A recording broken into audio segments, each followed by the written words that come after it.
राधे राधे भाई सभी को। आज ये अपना पॉलिटिकल लेक्चर है। इससे पहले जो पॉलिटिकल लेक्चर था उसमें हम सिटीजनशिप के बारे में बात कर रहे थे, नागरिकता संबंधी प्रावधानों के बारे में बात कर रहे थे कि हमारे संविधान में नागरिकता संबंधी क्या क्या प्रावधान दिए गए। हम संविधान के भाग 1 की बात कर चुके हैं, हम संविधान के भाग 2 की बात कर चुके हैं ना। आज हम संविधान के भाग 3 जिसमें मौलिक अधिकार दिए गए हैं, फंडामेंटल राइट्स दिए गए हैं, उनके बारे में बात करेंगे, है ना। तो ध्यान से सुनते चलिएगा। जब हम भारत के संविधान के भाग 3 की बात करते हैं तो भाग 3 में क्या दिया हुआ है? मौलिक अधिकार दिए गए हैं। क्या दिया गया है? मौलिक अधिकार दिया गया है। दरअसल ये जो भाग है ना, ये जो मौलिक अधिकारों वाला सिस्टम है, ये हमारे जो संविधान है उसको विशेष बनाता है और यही चीज़ है जो किसी देश के लिए लोकतांत्रिक प्रणाली देती है। क्योंकि यदि आप जिस लोकतांत्रिक देश में रहते हो वहाँ पर आपके अधिकारों की मांग नहीं है, यदि वहाँ पर आपके अधिकारों की बात नहीं है, जनता के अधिकारों की ही बात नहीं है, तो फिर वो लोकतांत्रिक देश माना भी नहीं जाता और फिर उसमें संविधान का कोई महत्व भी नहीं रहता, क्योंकि फिर वो एक तरीके से डिक्टेटरशिप बन जाती है। ठीक है। जब हम भारत के मौलिक अधिकारों या संविधान के मौलिक अधिकारों की बात करते हैं तो इसे हमारे संविधान का मैग्ना कार्टा कहते हैं। क्या कहते हैं? Magna carta. अब ये मैग्ना कार्टा का क्या कॉन्सेप्ट है, इसको ध्यान से सुनिएगा। जब किसी हाई अथॉरिटी के द्वारा या जिसके द्वारा देश पर शासन किया जाता है या जिसके माध्यम से देश पर शासन किया जाता है, तो उसके द्वारा जो जनता है उसको कुछ अधिकार दिए जाते हैं और उस अधिकार देने की जो क्रिया है, जो प्रक्रिया है, उसी को क्या बोल दिया जाता है? मैग्ना कार्टा बोल दिया जाता है। दरअसल इसका जो इतिहास है ना, बहुत पुराना है और ये ब्रिटेन से जुड़ा हुआ है। इसका इतिहास क्या है? यदि इसके इतिहास की बात करें तो जो मैग्ना कार्टा की बात करते हैं, तो जब ब्रिटेन का संविधान है ना, ब्रिटेन का संविधान दरअसल अलिखित संविधान है। अलिखित संविधान का मतलब क्या है? जो चीज़ें उनके संविधान में हैं वो ट्रेडिशनल हैं, यानी वो प्राचीन समय से ही चली आ रही हैं। ऐसा नहीं है कि उनकी कोई पुस्तक लिखी हुई हो जिसमें सारी चीज़ें लिखी हुई हैं, ऐसा कुछ नहीं है। उनके जो प्राचीन समय से परंपराएं, जो रीति रिवाज चले आते हैं, उन्हीं को उन्होंने फॉलो किया हुआ है और वही उसके संविधान बने हुए हैं। उसी प्रकार की एक घटना हुई थी 1215 में। अब 1215 में उस समय यूरोप में सामंतवाद बहुत ज़्यादा प्रभावशाली था। जब सामंतवाद की बात करते हैं तो वहाँ पर तो क्या है कि एक तो राजा हुआ, उसके नीचे सामंत बहुत सारे थे। लेकिन सामंतवादी व्यवस्था में ना उस समय इतना ज़बरदस्त सामंतों का प्रभाव था कि राजा को तो कुछ समझा ही नहीं जाता था, राजा की तो कोई वैल्यू ही नहीं थी। सामंत आपस में ही संधि कर लिया करते थे, सामंत आपस में ही युद्ध कर लिया करते थे, आपस में ही एक दूसरे के क्षेत्रों को बढ़ा रहे थे, संघर्ष चलता रहता था। सामंत लोग, राजा को कोई भाव ही नहीं देता। राजा को लगा कि यार इससे तो सिस्टम चलेगा नहीं, ये तो अपनी बात मान ही रहे। तो राजा ने क्या किया, इन सामंतों को जितने भी अधिकार दिए थे ना, ब्रिटेन के राजा ने जितने भी ये इन सामंतों को अधिकार दिए थे, इन अधिकारों को वापस ले लिया कि भाई ठीक है, तुमने बहुत शासन चला लिया, अब ये शासन मैं चलाऊंगा। यानी कि एक तरीके से जो राजा है वो निरंकुश बन गया। अब जो सामंत थे उन्होंने जनता को भड़का दिया कि देखो इस राजा ने हमारी जो है सारी शक्तियाँ ले लीं। अब राजा तो इतने क्षेत्रों पर अधिकार करके बैठा है, उनका इतने क्षेत्रों का प्रशासन संभालता है, तो वो ज़रूरी नहीं है कि हर व्यक्ति को पर्टिकुलरली ध्यान दे सके उन पर। लेकिन जो सामंत है वो तो एक निश्चित क्षेत्र का सामंत होता है, तो वो अच्छे से देखभाल कर सकता है। बोला कि ये राजा ना तुम्हारे अधिकार ले लिए, तो इसलिए हम अब अच्छे से काम नहीं कर पा रहे। तो जनता को सामंतों ने राजा के खिलाफ भड़का दिया। जब जनता प्रोटेस्ट पे उतरी ना, तो राजा को लगा कि यार अब इनको कुछ अधिकार देने पड़ेंगे। तो राजा ने एक ड्राफ्ट तैयार किया और उस ड्राफ्ट में सामंतों को और कुछ जनता को अधिकार देने की बात कही। और ये जो अधिकार देने की बात कही है ना, और जो ड्राफ्ट बना हुआ था, उसी को क्या बोला गया? मैग्ना कार्टा बोला गया। यानी कि जहाँ पर अब अधिकार देने की बात आ जाती है ना, उसी को क्या बोल दिया जाता है? मैग्ना कार्टा बोल दिया जाता है। हमारे संविधान में जनता को अधिकार देने की बात कौन से भाग में दी गई है? बोले भाग 3 में, मौलिक अधिकार। यही तो जनता को अधिकार देते हैं, तो इसी को संविधान का मैग्ना कार्टा कहते हैं। क्या कहते हैं? संविधान का मैग्ना कार्टा कहते हैं। ठीक है। अब जब हमारे संविधान के भाग 3 की बात करें तो आर्टिकल कितने से लेकर, आर्टिकल 12 से लेकर आर्टिकल 35 किसके बीच हैं? ये भाग 3 के बीच हैं और इसमें मौलिक अधिकार लिखे हुए हैं। अच्छा, जब हम भारत के संविधान की बात करें तो भारत के संविधान में कितने मौलिक अधिकार हैं? अभी वर्तमान में 6 मौलिक अधिकार हैं। कौन कौन से हैं? एक है समानता का अधिकार। कौन सा? एक है समानता का अधिकार। एक है स्वतंत्रता का अधिकार। कौन सा? स्वतंत्रता का अधिकार। तीसरा है शोषण के विरुद्ध अधिकार। कौन सा? शोषण के विरुद्ध अधिकार, शोषण के विरुद्ध अधिकार। चौथा है धार्मिक स्वतंत्रता का अधिकार। कौन सा? धार्मिक स्वतंत्रता का अधिकार, धार्मिक स्वतंत्रता का अधिकार। नंबर 5वां है शिक्षा और संस्कृति संबंधी अधिकार, शिक्षा एंड संस्कृति संबंधी अधिकार। ठीक है। अच्छा, सातवां है संवैधानिक उपचारों का अधिकार, संवैधानिक उपचारों का अधिकार, संवैधानिक उपचारों का अधिकार। अच्छा, ये अभी वर्तमान में हमारे जो संविधान है उसमें 6 आर्टिकलों की बात, 6 मौलिक अधिकारों की बात की गई है। लेकिन इससे पहले है ना, जब मूल संविधान था, जब बना था, तो उसमें एक अधिकार और था। कौन सा? संपत्ति का अधिकार। कौन सा था? संपत्ति का अधिकार।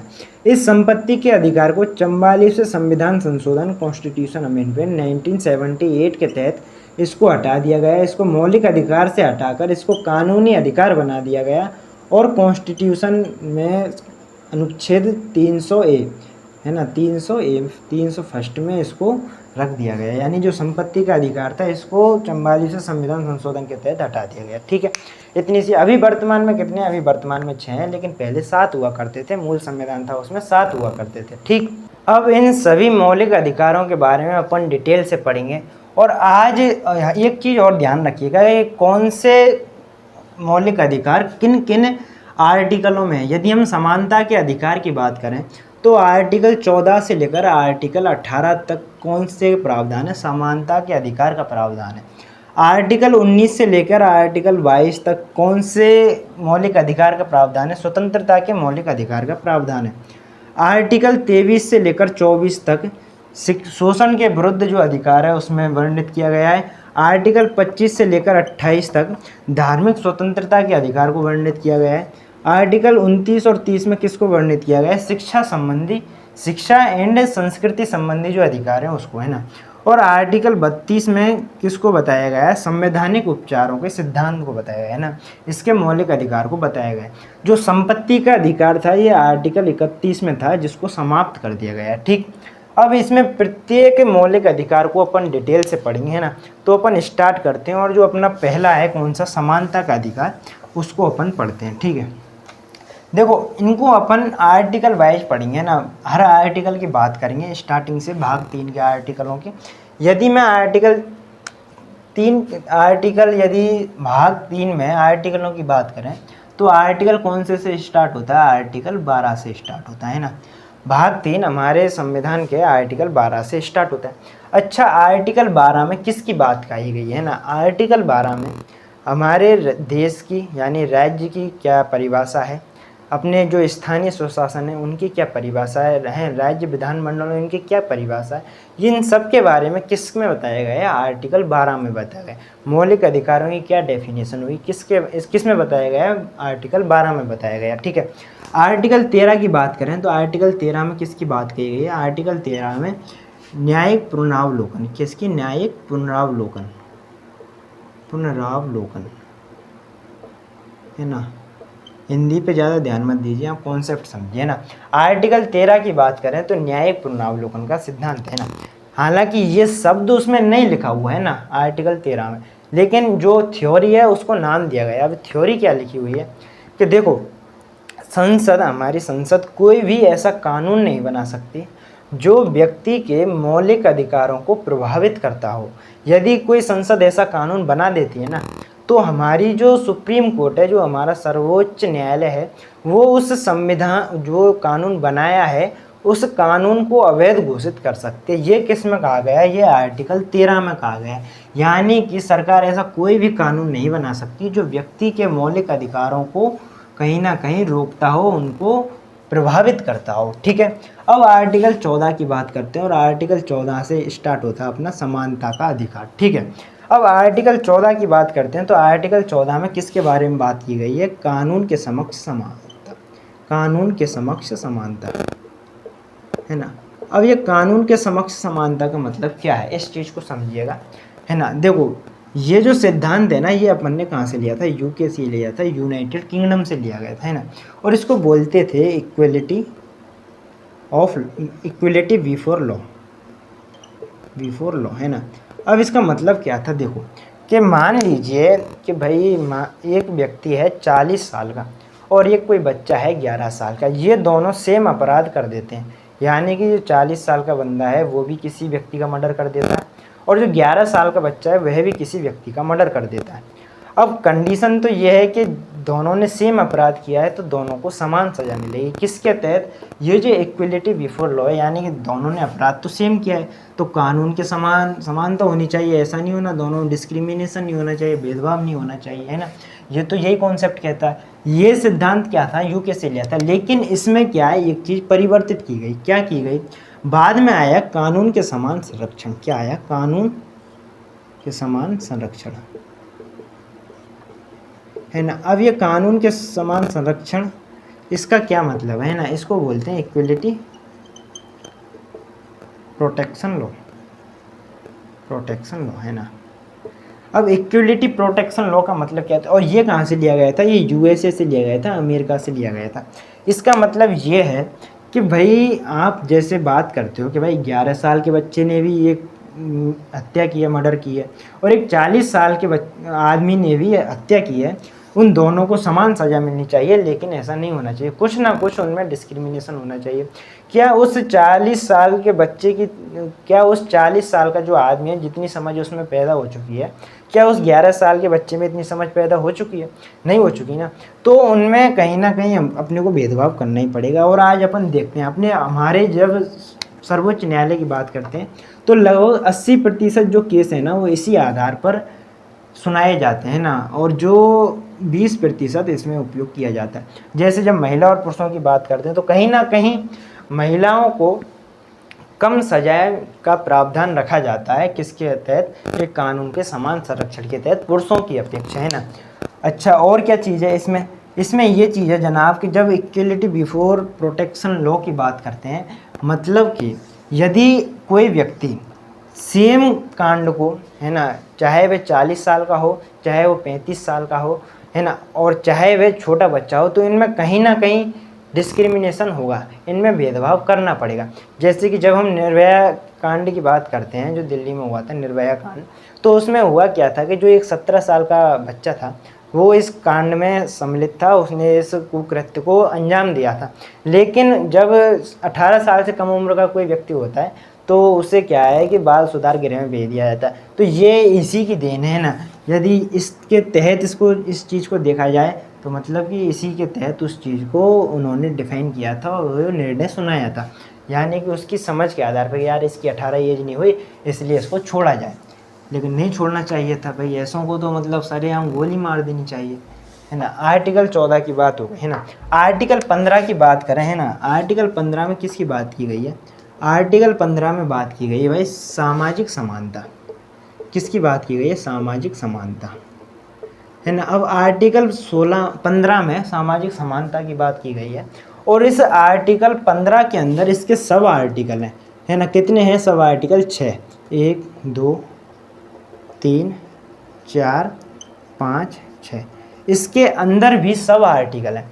अब कौन कौन से सब आर्टिकल में क्या क्या बात कही गई है ये चीज़ समझिएगा। देखो, जब हम सामाजिक समानता की बात करते हैं तो उसमें कहा गया है आर्टिकल 15 के सब क्लॉज फर्स्ट में कि जो सरकार है वह किसी को धर्म के आधार पर, जाति के आधार पर, लिंग के आधार पर, जन्म स्थान के आधार पर किसी भी प्रकार का डिस्क्रिमिनेशन नहीं होने देगी, किसी भी प्रकार का भेदभाव नहीं होने देगी। ये किस में बात कही गई है, ये आर्टिकल 15 का जो सब क्लॉज फर्स्ट है उसमें बात कही गई है, ठीक है।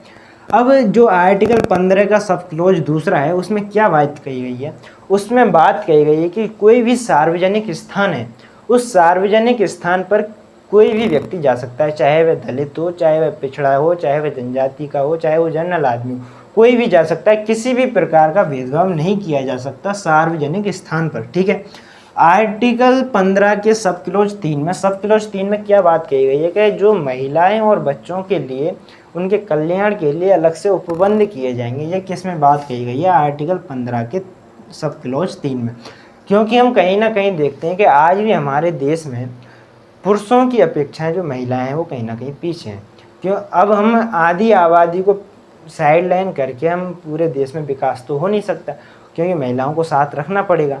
तो महिलाओं को साथ रखने के लिए जो आर्टिकल 15 है और सामाजिक समानता को ध्यान में रखते हुए आर्टिकल 15 के सब क्लॉज 3 में ये प्रावधान किया गया है कि महिला और बच्चों के कल्याण के लिए क्या कर सकते हैं, इसमें उपबंध कराए जा सकते हैं। ठीक है, आर्टिकल 15 और आर्टिकल 15 का जो सब क्लॉज 4 है उसमें क्या बात कही गई है, उसमें बात कही गई है आरक्षण के बारे में।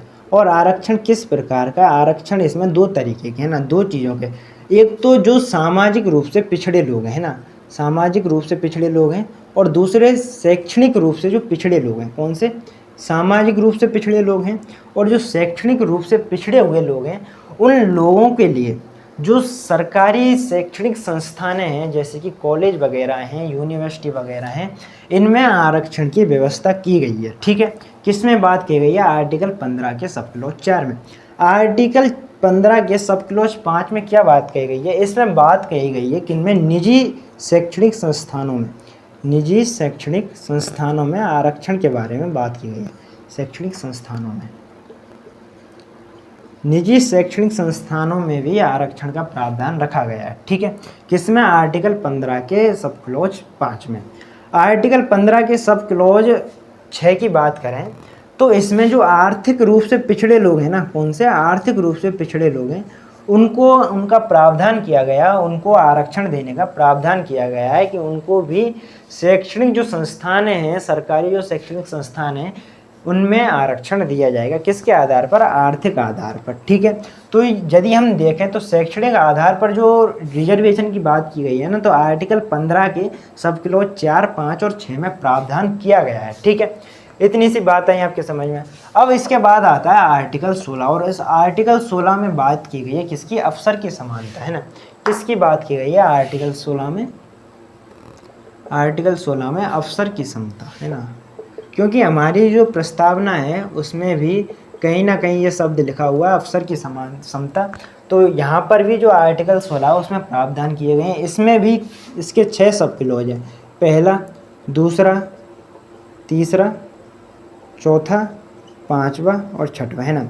ये इसके सब क्लॉज हैं अफसर की समानता की। और इसमें क्या प्रावधान किया गया है, ध्यान से समझिएगा। देखो, इसमें कहा गया है जो आर्टिकल 16 है, और उस आर्टिकल 16 के सब क्लॉज फर्स्ट में क्या बात कही गई है?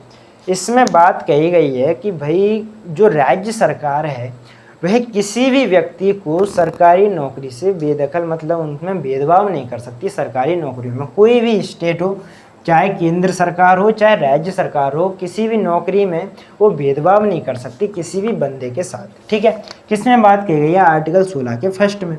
आर्टिकल 16 का जो सब क्लॉज दूसरा है उसमें बात कही गई है कि भाई लिंग के आधार पर, जाति के आधार पर, धर्म के आधार पर, जन्म स्थान के आधार पर, इनके आधार पर आप भेदभाव नहीं कर सकते किनमें? सरकारी नौकरियों में। किसमें बात कही गई है? आर्टिकल 16 के सब क्लॉज 2 में बात कही गई है।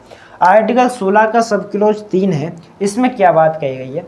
इसमें बात कही गई है कि भाई किसी जन्म स्थान के आधार पर अपन भेदभाव कर सकते हैं। अब बोलोगे यार ऐसे कैसे भेदभाव कर सकते हैं, ये तो मतलब कहीं ना कहीं गलत ही है। अब देखो, जैसे कि हम सेना की बात करते हैं तो आपने बिहार रेजिमेंट सुनी होगी।